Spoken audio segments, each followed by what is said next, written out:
2020년 5월 15일 금요일 새벽기도에 오신 여러분을 예수님의 이름으로 환영합니다. 기도하심으로 예배를 시작하겠습니다. 하나님 아버지 참 감사합니다. 오늘도 새벽 미명에 정한 시간에 저희들 다 깨워주시고 이렇게 주님 앞에 나와 주님 말씀 청정하고 또 기도하고 찬양할 수 있는 은혜를 부어주셔서 감사합니다.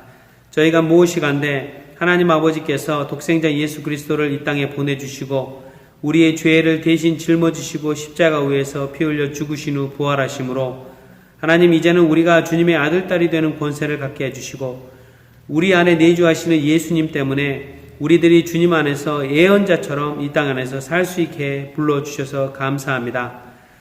하나님 말씀의 궁극적인 열매이고 완성자이신 예수님 때문에 날마다 살아갈 수 있는 은혜를 누리게 하여 주시옵소서.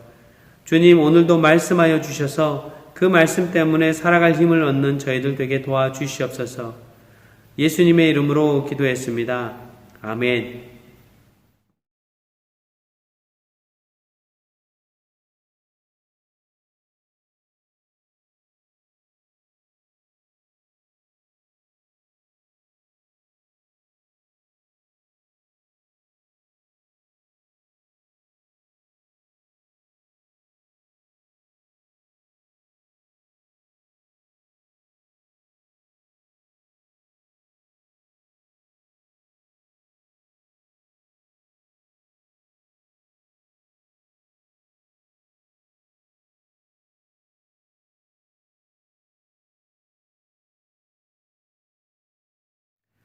오늘 하나님의 말씀 신명기 18장 15절에서 22절을 살펴볼 터인데 먼저 오늘 말씀의 배경이 되는 내용을 먼저 살펴보고 말씀 속으로 들어가 보도록 하겠습니다. 이스라엘 백성들이 이집트 땅에서 400년 동안 종살이하고 있는 동안에 그 고통 소리를 들으신 하나님 아버지께서 모세를 리더로 보내셔서 그들을 출애굽, 즉 이집트에서 탈출하도록 만들어 주십니다. 그리고 홍해를 건너고 시내 광야에서 장막을 치고 있는 동안에 하나님 아버지께서 모세와 호렙산에서 대화하십니다. 그리고 하나님께서 모세에게 이렇게 말씀하셨습니다. 내가 짙은 구름 속에서 너에게 나타날 것이니 내가 이렇게 하는 까닭은 모세인 너와 내가 함께 대화하는 것을 백성들이 듣고 너를 통해서 한 내 말을 영원히 믿게 하려는 것이다 라고 말씀하십니다. 그렇게 하시면서 백성들 앞에도 나타나시겠다라는 표현으로 이틀 동안 성결하게 자기 자신들을 준비하고 셋째 날 하나님의 임재를 맞이할 준비를 하라고 명령하십니다.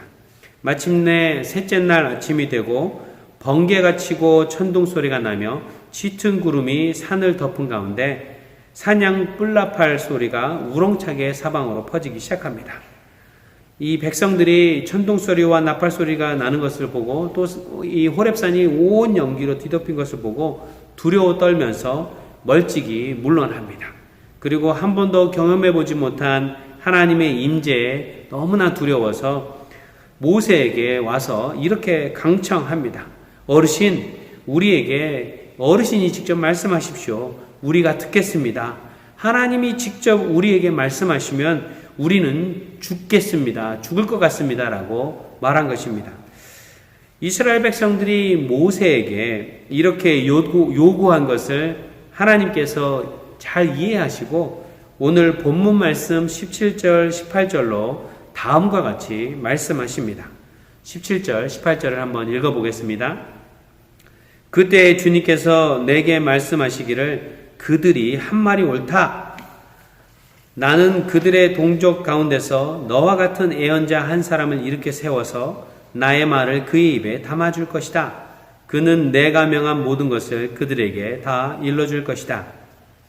네, 이제는 하나님께서 직접 임재해서 백성들 앞에 나타나지 않으시고 모세와 같은 예언자를 일으켜 세우셔서 그 예언자를 통해 말씀하시겠다고 약속해 주십니다. 18절에서 우리는 하나님께서 세우실 예언자의 특징을 발견할 수 있습니다. 첫 번째, 이 예언자는 하나님께서 직접 불러서 하나님께서 직접 세우신 예언자라는 것입니다. 일으켜 세우다라는 단어 안에는 이 쿰이라는 단어로 쓰여져 있는데, 이 단어는 단 한 번만 세우다가 아니라 연속적으로 때때로 필요에 따라 세우다라는 의미가 들어가 있습니다. 이 일으켜 세우다라는 동사가 품고 있는 연속적 의미를 생각할 때 성경에 나타난 하나님의 말씀을 전한 예언자들인 노아, 모세, 또 사사기에 등장하는 사사들, 예언서에 등장하는 이사야, 예레미야, 다니엘, 호세야, 요엘, 아모스, 하박국 등의 예언자들 모두 다 모세와 같은 예언자를 불러 세우겠다고 할 때 말하는 예언자들에 포함될 수 있다는 것입니다. 이들 모두 하나님의 종으로 부르심을 받아 하나님의 말씀을 가감없이 대언했던 예언자들로 하나님의 손에 붙잡혀 사용되었습니다. 그런데요, 오늘 말씀 18절에서 너와 같은 예언자 한 사람을 일으켜 세우겠다고 하신 것을 통해서 이 한 사람이 궁극적으로는 예수님 한 분을 의미하고 있다는 것을 우리는 알 수 있습니다. 히브리서 3장 5절에서 6절에 나온 대로 모세는 하나님께서 장차 말씀하시려는 것을 증언하기 위한 일꾼으로서, 종으로서 하나님의 온 집안 사람에게 성실하였다면, 그러나 예수 그리스도는 하나님의 아들로서 하나님의 집안 사람을 성실하게 돌보신 것이라고 말씀하신 것처럼, 나는 그들의 동족 가운데서 너와 같은 예언자 한 사람을 일으켜 세워 라고 할 때 이 예언자 한 사람은 바로 예수님을 말하고 있다는 것입니다. 오늘 말씀 18절로 다시 돌아와서 나는 그들의 동족 가운데서 너와 같은 예언자 한 사람을 일으켜 세워 나의 말을 그의 입에 담아줄 것이다. 그는 내가 명한 모든 것을 그들에게 다 일러줄 것이다 라는 말씀 속에서 하나님께서 세우실 예언자의 두 번째 특징을 발견할 수 있습니다.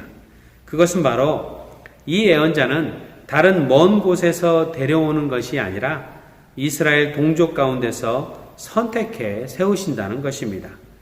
그래서 마태복음 1장에 나온 예수님의 족보를 보면 아브라함의 자손이요 다윗의 자손인 예수 그리스도의 계보는 이러하다라고 하신 것처럼 하나님은 이스라엘 동족의 혈통을 통해서 메시아 예수님을 예언자로서 여러분과 저 우리 모두에게 보내주셨고, 이렇게 하심으로써 하나님께서 약속하신 말씀을 온전하게 100% 지키시고 계신다는 것입니다.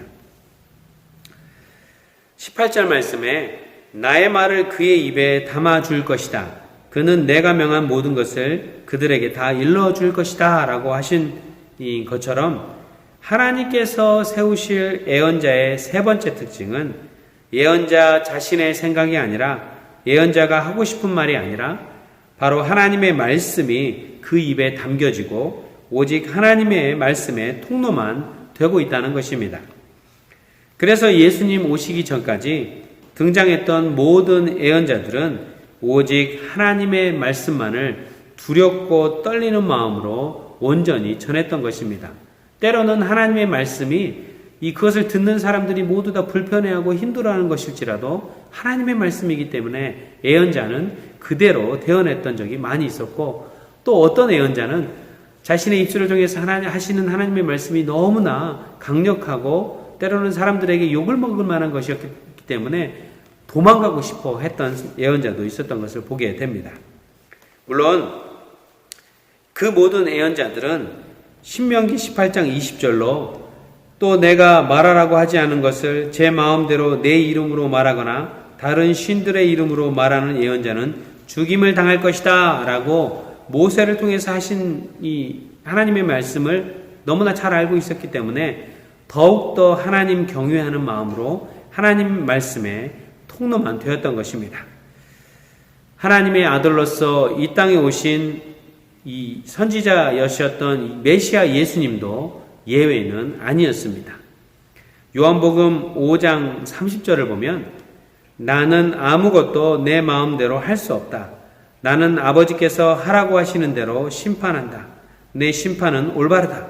그것은 내가 내 뜻대로 하려 하지 않고 나를 보내신 분의 뜻대로 하려 하기 때문이다 라고 예수님께서 직접 말씀하시면서 예수님 자신도 하나님께서 말하라고 한 것 이외에는 어느 것도 자기 마음대로 말하거나 예언하지 않았음을 성경 말씀을 통해서 선언하고 있다는 사실입니다. 이렇게 하나님께서 이스라엘 동족 가운데서 모세와 같은 예언자 한 사람을 일으켜 세워서 하나님의 말씀을 그의 입에 담아주시고 그를 통해서 하나님께서 명한 모든 것을 인류의 모든 사람에게 일러주시겠다고 약속을 하시니까 이 말씀을 들은 이스라엘 백성들이 그것이 여호와 하나님께서 하신 말씀인지 아닌지를 우리가 어떻게 알 수 있겠습니까? 라고 반문을 합니다. 이런 반문에 하나님은 모세를 통해서 22절로 친절하게 답을 해 주십니다. 22절을 함께 읽어보겠습니다. 예언자가 주님의 이름으로 말한 것이 그대로 이루어지지 않으면 그 말은 주님께서 하신 말씀이 아닙니다. 그러니 당신들은 제멋대로 말하는 그런 예언자를 두려워하지 마십시오. 하나님의 이름을 빙자해서 자기의 생각과 마음을 이야기하는 사람들이 이 모세가 살고 있었던 그때에도 분명히 있었다는 사실을 우리는 이 말씀을 통해서 알 수 있습니다. 물론 모세의 때에도 그런 사람들이 존재했고 예수님의 때에도 그런 사람이 존재했고 이제 예수님께서 다시 재림해서 오실 그때까지도 그런 사람들이 역사 속에 있을 가능성이 있다는 사실을 우리는 예측할 수 있습니다. 그러나 예수님은 달랐습니다. 예수님에 대해서 사람들은 이렇게 이야기하고 있는 것을 우리는 요한복음 6장 14절에서 발견할 수 있습니다. 요한복음 6장 14절을 읽어드리겠습니다. 사람들은 예수께서 행하신 표징을 보고 이분은 참으로 세상에 오시기로 된 그 예언자이다 라고 그들의 입술로 고백하고 있다는 것입니다. 예수님은 정말 달랐습니다. 오직 하나님의 말씀만을 전하셨고 하나님의 말씀만을, 하나님의 뜻만을 행하셨습니다. 그리고 그 열매로서, 표징으로서 그 열매들이 사람들에게 그대로 보여졌기 때문에 사람들이 참으로 세상에 오시기로 되어 있던 예언자라고 입술로 요한복음 6장 14절로 고백하고 있다는 사실입니다. 이제 그런 예수님께서 여러분과 저 우리 모두의 마음의 보좌에 내주하고 계시며 여러분과 저 우리를 통해서 예수님의 영광을 드러내고 계십니다. 여러분과 저 우리 모두가 그런 빛과 소금의 역할들을 하고 있다는 것입니다. 사도행전 2장 17절을 보면 베드로가 오순절 성령께서 임했을 때 이렇게 설교하면서 선포하고 있는 내용을 발견할 수 있습니다. 하나님께서 말씀하신다. 마지막 날에 나는 내 영을 모든 사람에게 부어주겠다. 너희의 아들들과 너희의 딸들은 예언을 하고 너희의 젊은이들은 환상을 보고 너희의 늙은이들은 꿈을 꿀 것이다. 그날에 나는 내 영을 내 남종들과 내 여종들에게 부어주겠으니 그들도 예언을 할 것이다. 아멘.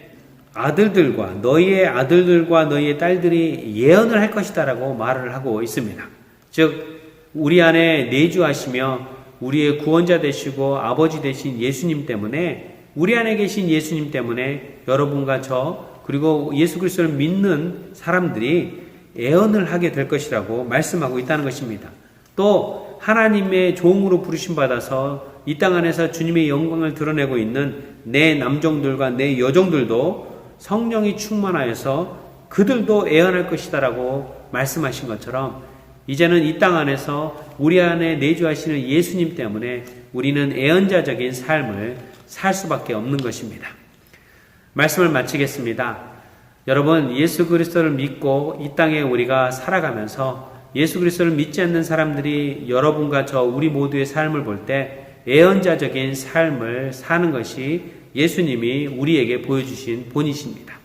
예언자시고 또 메시아로 이 땅에 오신 예수님께서 여러분과 저 우리 모두의 마음의 보좌에 내주하시고 앉아 계시고 살아 계심으로 인하여 우리가 말을 할 때, 행동할 때, 관계할 때 예언자적인 삶으로 우리 예수 그리스도께서 우리 삶을 통해서 흘러나가시고 보여주시고 또 증거되기 때문입니다. 도전하고 싶습니다. 오늘 하루도 주변에 있는 이 예수 그리스도를 믿지 않는 사람들에게, 믿는 자들에게 본이 되는 예언자적인 삶을 사시는 여러분 되시기를 축원합니다. 또 여러분의 본을 받아서 여러분의 자녀들 또한 예언하는 아들, 딸들이 되기를 축원합니다. 기도하시겠습니다. 하나님 아버지 참 감사합니다. 오늘도 말씀 주시고 예언자로, 궁극적인 예언자로 이 땅에 오셔서 우리의 삶 가운데 내주하시며 우리도 그런 예수님 때문에 예언하는 아들, 딸로서 살 수 있는 은혜를 부어주셔서 감사합니다. 예언자적인 삶을 살게 하여 주시옵소서. 성령 충만케 하여 주시옵소서. 예수님의 이름으로 기도했습니다. 아멘.